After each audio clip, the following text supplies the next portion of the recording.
no?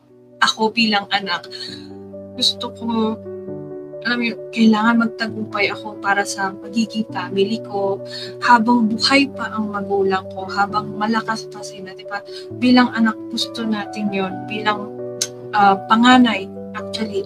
Hindi lang breadwinner, minsan bilang panganay, gusto mo maging successful. So parang binabaliktad ko lang din naman yung side ng isang mother or isang breadwinner. Or, di ba, bilang anak. Kasi no one is exempted when it comes to resetting life. Diba? Lahat tayo napapagod. Wala na tayong naiisip eh. Kasi ang focus na lang natin is yung goal natin na makapagpadala tayo sa family natin or makapag-provide sa mga nangangailangan nating family member, hindi man natin magulang or anak or minsan pati mga kamag-anak natin, di ba, bilang Pilipino, ano na sa atin yan. So kahit ako, nung pandemic na experience ko mismo na nawalan din naman ako ng work. Sobrang na-depressed ako noon. Kasi parang dun, yung time na yun talaga feeling ko, napakawala akong kwenta, ilang buwan na akong pandemic. So hindi mo alam kailan magiging okay uli, di ba? At first, akala mo, it will just take weeks, it will just take probably 1 month, 2 months, pero it's non-stop. Like, it took years until we recovered slowly. The world recovered slowly from then on, di ba?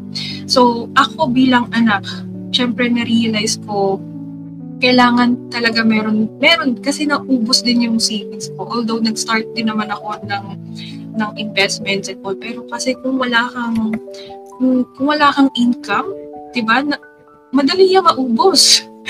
So, parang hindi lang tayo provider, hindi lang tayo asawa, hindi lang tayo anak, hindi lang tayo nanay, kaibigan.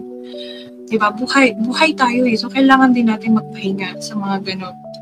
Kaya, maganda na tanungin din natin yung sarili natin na, like, who are you without the paycheck? Diba? Kung wala kang trabaho ngayon, sino ka? Kasi ako, parang feeling ko talaga, wala akong kwenta. Parang alamunin ba?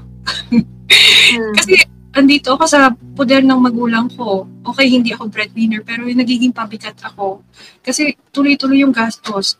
Nagirenta kami, tapos nagpapadala rin kami sa lolo't lola ko noon. And syempre, yung ibang family members, di ba? So, ikaw, isipin mo, kung wala kang ibang other source of income or other ways para kumita, di ba? Saan ka napupulutin? Right? So, don't just make a living, build a life. That's one takeaway from this.